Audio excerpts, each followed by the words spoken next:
सो केमती अच्छी पिलाने भलरे अच्छा ना सेमती भलरे था स्वागत करुच्ची आप फेवरेट चैनल सुपर स्टडी को। तो पिलाने आपणकर जुक्त 3 +3 नाम लेखा आज आरंभ हो आज माने गत काली ठारू माने जून 27 अपराह्न 4 ठारू आरंभ हो जाए। आज के तारीख आज ही मु अपलोड करुच्ची 28 तारीख दिन। तो मे भी मु काली नोटिसटा देखी नथिली आज ही नोटिस देखिली आउ रिसेंटली वीडियो बनैली आपन अपलोड कली।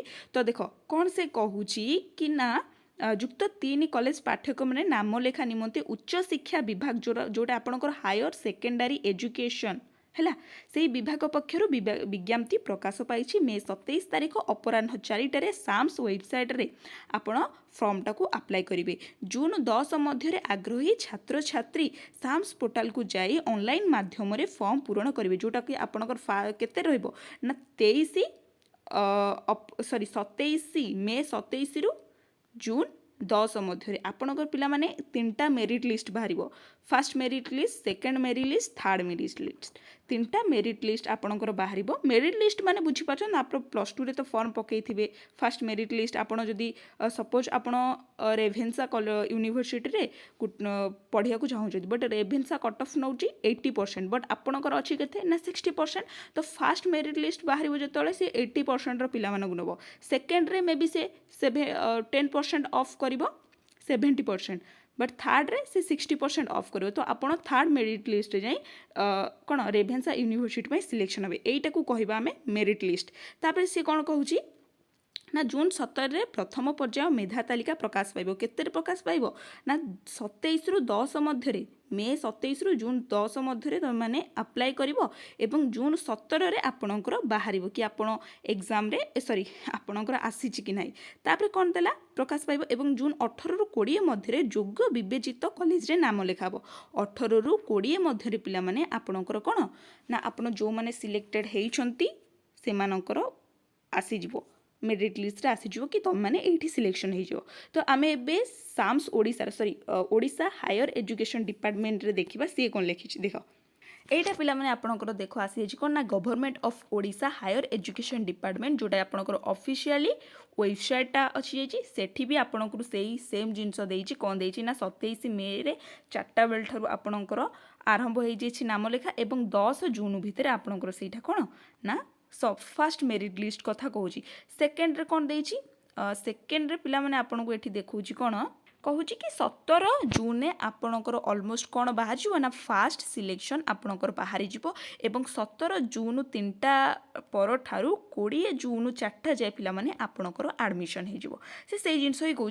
देन आपणकर कौन आसी जीवो ना आपणकर सेकेंड मेरिट लिस्ट सब आसी जीवो। एठी पिला माने आपणकर सेकेंड मेरिट लिस्ट कथा देखै देइछि। सेकेंड मेरिट लिस्ट केबे आपण ना 29 जून रे आपणकर सेकेंड मेरिट लिस्ट भी आसी जीवो जोथि पई आपण कौन ना आपणकू पेमेंट पिला माने करिया पड़िबो। जेतेबेले आपण कोनोसी फॉर्म पकेबे सेतेबेले आपणकू पेमेंट भी करबा को पड़िबो सेथिरे आपणकू डॉक्यूमेंट दबा को पड़िबो। तो आपण मेन जिंस सबुठार मेन जिंस आपण जे अप्लाई कोडी करिवे ना आपण साम्स ओडिशा मन से ध्यान दे सुनंतु कि साम्स ओडिशा रे पिला माने साम्स ओडिशा रे आपणकर कौन ना अप्लाई हम। आउ गोटे आपड़ जदि यही ऑफिशियल वेबसाइट को जाउछंती कि government of Odisha higher education department आपण सिंपली गूगल रे जाई सर्च करदेबे आपण सेठी पाइजिबे।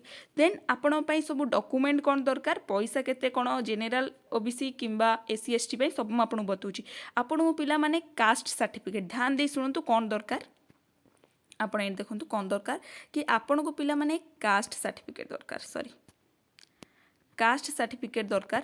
देन आपन को इनकम सर्टिफिकेट दरकार कास्ट सर्टिफिकेट इनकम सर्टिफिकेट तापर कौन दरकार ना रेसिडेंट दरकार मन भल से शुणु caste certificate income certificate resident दरकार +2 पिला माने मार्कशीट आपन जोटा ऑनलाइन बाहर करथिबे +2 मार्कशीट आपन को सेटा दरकार।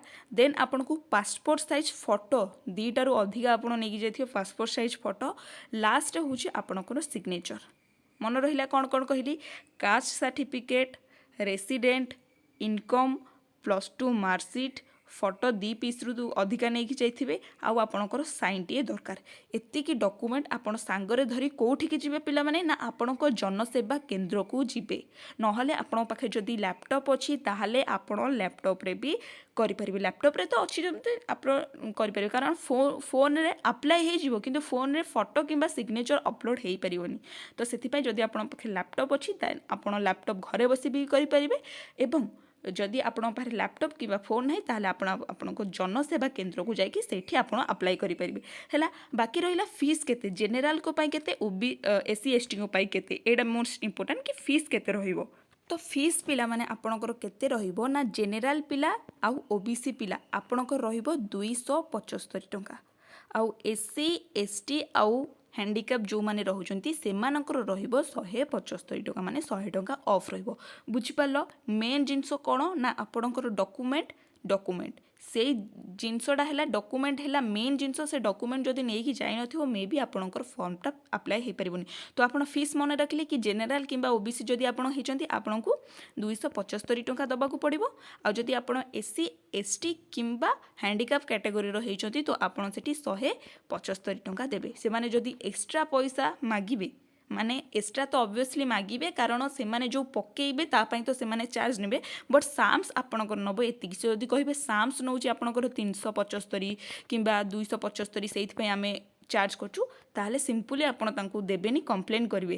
କେତେ କହିଲେ ଆପଣଙ୍କୁ ନା ଜେନେରାଲ ପିଲା ଆପଣ ଦେବେ 275, SC ST କିମ୍ବା ଯେଉଁ ହ୍ୟାଣ୍ଡିକ୍ୟାପ୍ ରହିଲେ ସେମାନେ ଦେବେ 175। ବୁଝିପାରିଲେ? ଏତିକି ଡକୁମେଣ୍ଟ କ'ଣ କ'ଣ କହିଲି ନା income certificate, caste certificate, resident, photo 2 piece, ଆପଣଙ୍କ ମାର୍କସିଟ୍, ସିଗ୍ନେଚର। ହେଲା, ଆଉ +2ର ଯେଉଁ ବୋର୍ଡ଼ ଆପଣଙ୍କ ଯେଉଁ ମାର୍କସିଟ୍, +2 ମାର୍କସିଟ୍ ଏତିକି ନେଇକି ଯିବେ। ଆଉ ଯଦି ଆପଣ କହିବେ କି ମାନେ ଆଉ ଗୋଟେ ଜିନିଷ ପ୍ରୋବ୍ଲେମ୍ କି କାଷ୍ଟ ରେସିଡେଣ୍ଟ ବାହାର କରିବାକୁ ଟିକେ ଟାଇମ୍ ଲାଗେ, ତ ଆପଣ ଜନସେବା କେନ୍ଦ୍ରରେ ସେଇ ଜିନିଷଟା କାଷ୍ଟ ଆଉ ରେସିଡେଣ୍ଟ ହେଇକି ଆପ୍ଲାଏ କରିଦେଇଥିବେ। ଯେତେବେଳେ ଆପଣ ଆଡ଼ମିସନ୍ କରିବାକୁ ଯିବେ ସେଇଟା ତ ମୋଷ୍ଟରେ ଦରକାର। ହେଲା, ତ ଆପ୍ଲାଏ ବେଳେ ମେ ବି ଦରକାର ହେବ କି ନାହିଁ ମୁଁ ଜାଣିନି, କିନ୍ତୁ ଆଡ଼ମିସନ୍ ବେଳେ ମୋଷ୍ଟଲି ଦରକାର। ତ ଆପଣ କାଷ୍ଟ, ଇନକମ୍ ଆଉ ରେସିଡେଣ୍ଟ ଏବେ ହିଁ ବାହାର କରିଥାନ୍ତୁ, କାରଣ ଆପଣଙ୍କୁ ଆପ୍ଲାଏ ବେଳେ ମାନେ ଯେତେବେଳେ ଆପଣ ନାଁ ଲେଖେଇବେ ସେତେବେଳେ ତ ଦରକାର, ଆଡ଼ମିସନ୍ ବେଳେ ତ ଦରକାର। ମେ ବି ଆପଣଙ୍କର ଆଉ ସବୁ ସ୍କଲାରସିପ୍ ଯେତିକି ସବୁ ଆସୁଛି ସେ ସ୍କଲାରସିପ୍ ପାଇଁ ବି ଏଇସବୁ ଦରକାର, କାଷ୍ଟ, ଇନକମ୍, ରେସିଡେଣ୍ଟ ହେଇଗଲା। ଠିକ୍ ଅଛି, ତ ଆଶା କରୁଛି ଭିଡ଼ିଓଟି ବହୁତ ହେଲ୍ପଫୁଲ୍ ହେଇଥିବ। ଆଉ ଗୋଟେ ଇମ୍ପୋର୍ଟାଣ୍ଟ ଜିନିଷ କି ଆପଣ ଯଦି ଚାହୁଁଛନ୍ତି କି +2 ପରେ +3 ଯଦି କରୁଛନ୍ତି ତାହେଲେ କେଉଁ ଅନର୍ସ ରଖିଲେ ଭଲ ହେବ, ସେଇଟା ପିଲାମାନେ ମୁଁ ଆପଣଙ୍କୁ ଡିସ୍କ୍ରିପ୍ସନରେ ଲିଙ୍କ୍ ଦେଇଦେବି ବା କମେଣ୍ଟ ସେକ୍ସନରେ ପିନ୍ କରିଦେବି, ଆପଣ ସେଇ ଜିନିଷଟା ଯାଇ ଦେଖିଦେବେ। ଠିକ୍ ଅଛି, ତ ଆଶା କରୁଛି ଭିଡ଼ିଓଟି ବହୁତ ହେଲ୍ପଫୁଲ୍ ହେଇଥିବ। ଯଦି ବି ହେଲ୍ପଫୁଲ୍ ହେଇଛି ଲାଇକ୍, କମେଣ୍ଟ, ସେୟାର ନିଶ୍ଚିତ କରିଦେବେ। ରହିଲି, ନମସ୍କାର, ଜୟ ଜଗନ୍ନାଥ।